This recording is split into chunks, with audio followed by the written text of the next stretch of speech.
very pleased today to be interviewing a formidable ESMO leader, Solange Peters, who's going to talk to us a little bit about her journey and some inspiring stories that can usher in the women leaders of the future. Maybe you just start by telling us a little bit about your background, what drew you to oncology as a field, and what drew you to leadership, and how you think leadership is important in this field.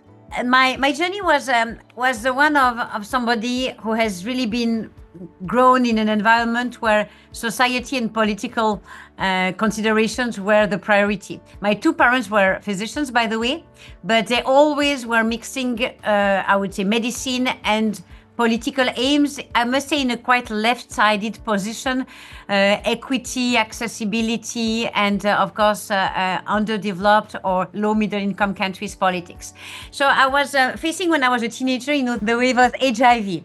And of course, my career started with a mix of politics for drug users, HIV, and research there. So I made medicine and biology in parallel, doing a thesis about the mechanism of resistance of HIV viruses to the current therapies. When I finished my thesis in PhD, HIV had become a chronic disease. So the wave, of death and all the horrible things we've been seeing had gone.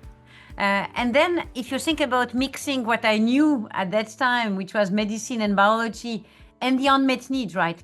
The question of wherever you live, wherever you work, equity, accessibility, science, societies, how we behave. So everything integrating the habitudes of each other, where we were born, where we live, with the amazing innovation and capabilities we have to produce solution.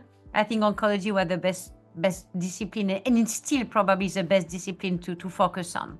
So that's why I have chosen medicine, and then that's how I decided the leadership. And you can decide which level, the location, the size, if you allow me to say.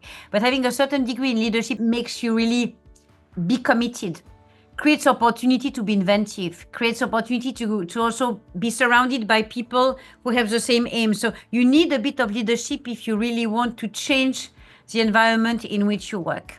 And offer new solutions. In your experience, how lonely is the leadership role? How have you navigated that sense of maybe being a little bit isolated and knowing who or when to trust or bring certain people with you?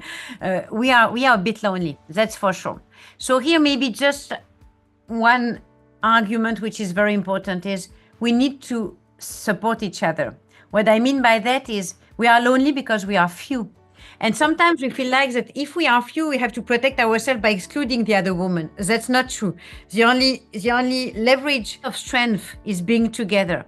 I think the loneliness is existing, but you need to compensate with two things. First of all, Women for Oncology. You have to find your people in the direction of the hospital, but more in the woman group that you can trust, whatever happens. And your team. You compose your team. It's maybe 2 people, it's maybe 10 people, it may be 300 people, but still you compose your team. So your team is the most important thing, right? Your team is a reflection of what you are. They should share the same value, and you should be able to count on them whatever happens. How would you advise maybe some of our young members? How do they go about that? How do they develop an intuition for who might be their people, who might be their community? When you say people need to share a value, or you should feel safe with them, they should feel safe with you too. I think it's about a general feeling of mutual trust and mutual, I would say, agreement about the value supporting what we do. What do you think were some of the things that helped you not get stuck and achieve the heights of your career that you wanted to achieve?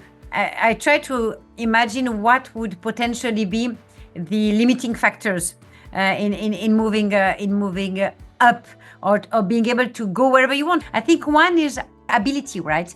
To find the good sponsors. Who are these sponsors? These people who can teach you, who can give you opportunities, who can potentially also promote you somewhere that might be in the way we would like to go. So a little bit of strategy. The second thing is the courage.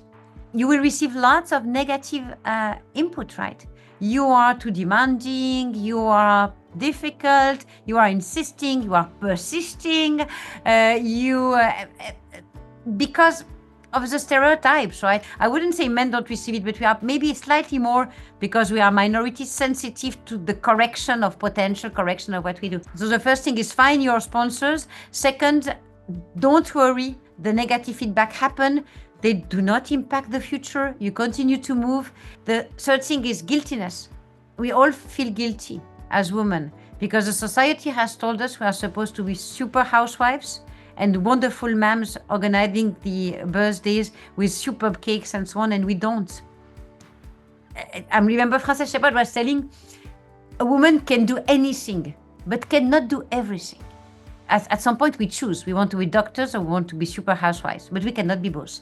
And I'm convinced the first choice is a good one, but you need to be convinced. But if you choose, right? The fourth thing is imposter. I meet women having at least once in life, but probably constantly in life, experience the feeling of imposter. I don't know where it comes from, but we very often experience that. So this is something you have to eliminate from your mind, not because it's not a relevant question to try to be better every time, but because, first of all, it's losing energy, and second, because men never feel like that. Wow. Well, I think that's a very, very powerful statement to close on. Thank you for this completely enlightening, fascinating conversation. Thanks to you.